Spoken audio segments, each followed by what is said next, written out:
Welcome to Visual Fractions. Today, we're diving into how to convert the decimal 0.005 into a fraction. Let's start with our decimal, 0.005. Notice there are 3 digits to the right of the decimal. This places it in the thousandths position. To convert this decimal into a fraction, you initially put it over 1, essentially treating the decimal as the numerator in a fraction where the denominator is 1.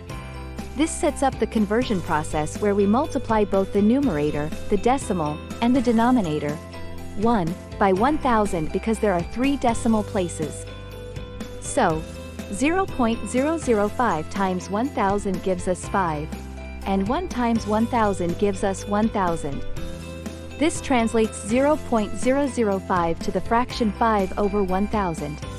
Next, we simplify. Both the numerator and the denominator in 5 1,000ths can be divided by 5, the greatest common divisor.